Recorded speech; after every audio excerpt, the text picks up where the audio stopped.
Kanchipuram వకుడా silks నాణ్యత మా ప్రాధాన్యత. మదీనాగూడ, మియాపూర్, హైదరాబాద్ లో త్వరలో శుభారంభం.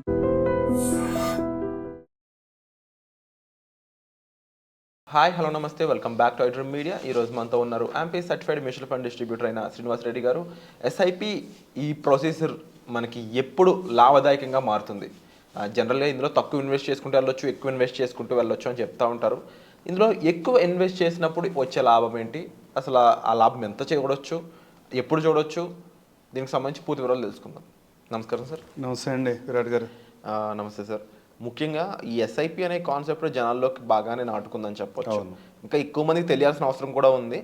బట్ స్టిల్ మీరు అందరూ కూడా చెప్పేది ఏంటి, ఎస్ఐపి అనేది నెల నెల చేయండి. ఒక 20 సంవత్సరాలు చేయండి, 30 సంవత్సరాలు చేయండి, 10 సంవత్సరాలు కూడా చేసుకోండి, ఒక 5 సంవత్సరాలు కూడా చేసుకోవచ్చు మినిమం. బట్ ఒక గోల్ ఓరియంటెడ్గా చేసుకోండి.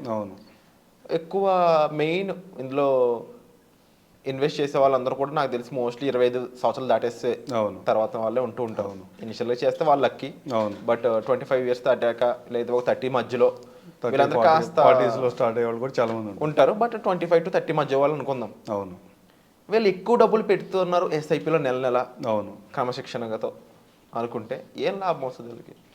ఏం లాభం వస్తుంది అంటే విరాట్, డబ్బులు వస్తాయని చెప్తారు. ఎంత వస్తుంది, ఏ టైంకి వస్తుంది? డబ్బులు రావటం కాదు, ఈ డబ్బులు వచ్చేది కాన్సెప్ట్ పక్కన పెట్టు. లాంగ్ టర్మ్లో నీకు ఇంత వస్తుంది, ఎంత వస్తుంది, ఇవన్నీ పక్కన పెడదాం.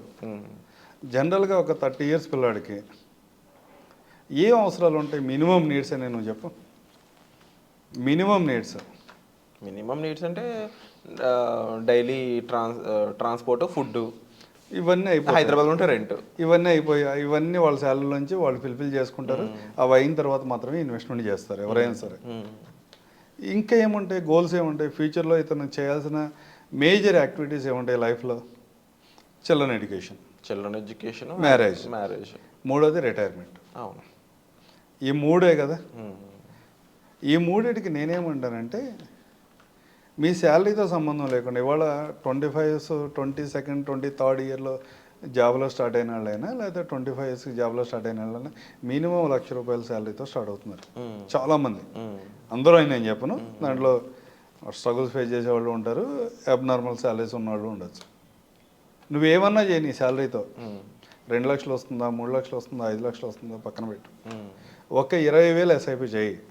30 years ఉన్న పిల్లవాడు ఒక 20,000 ఎస్ఐపి చేస్తే 45, నీ 45కి వచ్చేప్పటికి సహజంగా ఇవాళ పిల్లలు ఇంటర్మీడియట్ స్టేజ్కి వస్తారు 15 సంవత్సరాలకి.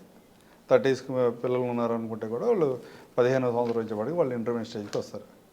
ఇవాళ ఇంటర్మీడియట్ కాస్ట్లీ, పోస్ట్ గ్రాడ్యుయేషన్ కాస్ట్లీనే. ఇవాళ ఎంత అవుతుంది సహజంగా? ఇంటర్మీడియట్, పోస్ట్ గ్రాడ్యుయేషన్ ఇవన్నీ మాట్లాడుకుంటే సహజంగా సంవత్సరానికి 2 లక్షల్లో అయిపోతున్నట్టుంది. అంతే కదా. ఈ ఎస్ఐపి నెలకి ₹20,000 మీరు కంటిన్యూగా చేసుకుంటూ వెళ్ళి ఒక 15 సంవత్సరాల తర్వాత నుంచి ఒక 6 సంవత్సరాల పాటు ట్రాన్సిషన్ పీరియడ్, పిల్లలు ఇంటర్మీడియట్ +2 + డిగ్రీ 6 సంవత్సరాల పాటు వాళ్ళ ఎడ్యుకేషన్ కోసం మీకు మనీ అవసరం.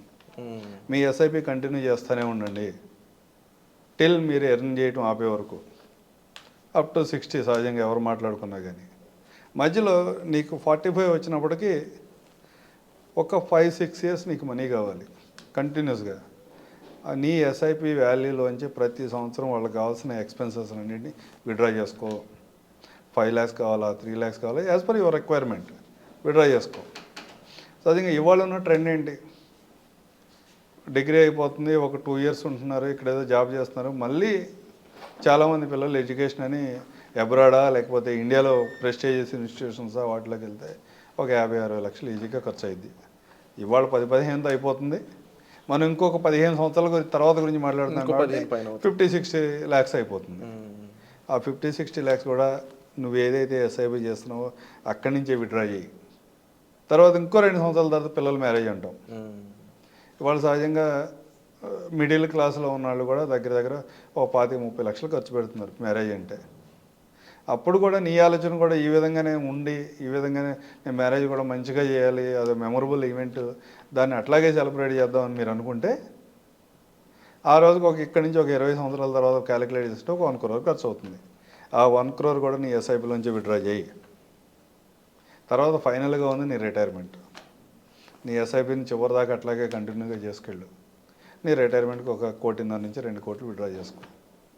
రిటైర్మెంట్కి విత్డ్రా చేసుకుంటే సహజంగా మేము మాట్లాడే మాట ఎస్డబ్ల్యూపీ ప్లాన్ చేసుకో, మంత్లీ విత్డ్రా చేసుకో, అది కూడా ఎవ్రీ 5 ఇయర్స్కి ఇంక్రీజ్ అవుతూ ఉంటుందని మాట్లాడతాం.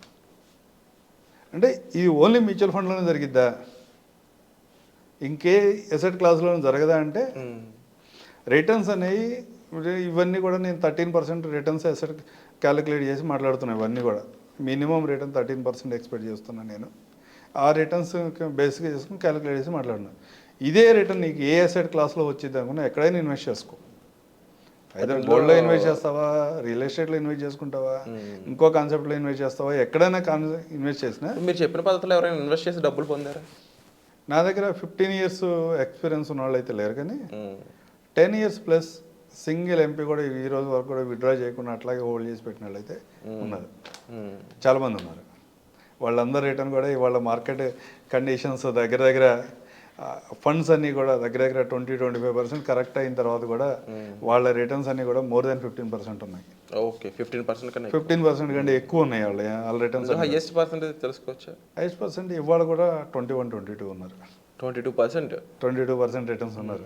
అదే ఇది ఒక 6 months బ్యాక్ మాట్లాడుకున్నట్టయితే 30-35 దగ్గర ఉండేవాళ్ళు.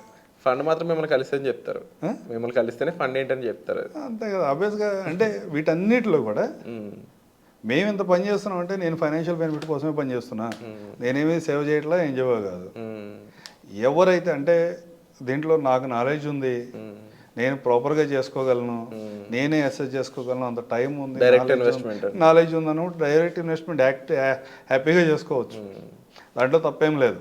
రెగ్యులర్ అనేది ఎవరికైతే ఈ ప్రాసెస్ తెలియదో, ఎవరికైతే ఈ క్యాలిక్యులేషన్ తెలియవో, ఈ క్యాలిక్యులేషన్ తెలియక రాంగ్ ఇన్వెస్ట్మెంట్ సైడ్ వెళ్దాం అనుకుంటున్నారు, అట్లాంటి వాళ్ళు కాదు. మనం ఎవరైనా కలిస్తే వాళ్ళ గైడెన్స్ తీసుకుంటే బాగుంటుంది. వాళ్ళు చెప్పిన దాన్ని విని మనం ఒక డెసిషన్కి వచ్చి మనం ఎక్కడ ఇన్వెస్ట్మెంట్ చేయాలో అక్కడ ఇన్వెస్ట్మెంట్ చేద్దాం అనుకునే వాళ్ళు మాత్రమే మాతో కలవాలని మేము కోరుకుంటాం. కానీ అందరూ ఎవరు వేరే దగ్గర ఎక్కడ ఇన్వెస్ట్మెంట్ చేయొద్దు, డైరెక్ట్గా ఇన్వెస్ట్ చేయొద్దు, మీ ఆలోచన దగ్గరగా మీరు ఇన్వెస్ట్ చేయొద్దు అని చెప్పే అంత సాహసం నేనైతే చేయను. ఎందుకంటే సహజంగా చిన్న ఐటమ్స్, మనకి ఏదైనా షాప్ ఉంది, పక్కన వాళ్ళందరూ మన షాప్లోకి వచ్చి బై చేయాలని మనం కోరుకుంటాం, అది సహజం. కానీ మనకేదైనా మొబైల్ కావాలంటే మనం ఎక్కడికి వెళ్తున్నాం? ఆన్లైన్ ప్లాట్ఫామ్స్లో మనం కూడా చూస్తున్నాం కదా. అంటే వేరే ఆప్షన్స్ ఉన్నప్పుడు నీకు ఎక్కడ సూట్ అయితే అక్కడ చేసుకో. అంటే జనరల్గా నాకు అంతా మార్కెట్ గురించి తెలుసు, మీ దగ్గరికి ఎందుకు రావాలి అంటే, మార్కెట్ గురించి తెలిసినప్పుడు నీకు అంతా తెలిసినప్పుడు నా దగ్గర రావాల్సిన అవసరం లేదు. నీకు తెలియకపోతేనే మా దగ్గరికి రండి అనేది నేను చెప్తా. వెరీ క్లియర్ సార్, చాలా క్లియర్గా చెప్పారు. అండ్ వై ఒక మ్యూచువల్ ఫండ్ డిస్ట్రిబ్యూటర్ ద్వారా ఇన్వెస్ట్ చేయడం ఎందుకు ఇంపార్టెంట్ అనేది కూడా చాలా క్లియర్గా ఎక్స్ప్లెయిన్ చేశారు. But at the same time ఇందులో ఎంత కాదనుకున్నా మీరు చెప్పిన పర్సంటేజ్ చాలా టెంప్టింగ్గానే ఉన్నాయి, 15%, 20% అనేవి. సో దానికి సంబంధించి అయితే కాస్త గైడెన్స్తో వెళ్ళడమే బెటర్ అనిపిస్తుంది. ఎందుకంటే నేను కొంతమందిని డైరెక్ట్గా ఇన్వెస్ట్ చేసిన వాళ్ళు ఇప్పటికీ అంత హ్యాపీగా ఉన్నట్టు అయితే కనిపించట్లేదు నాకు.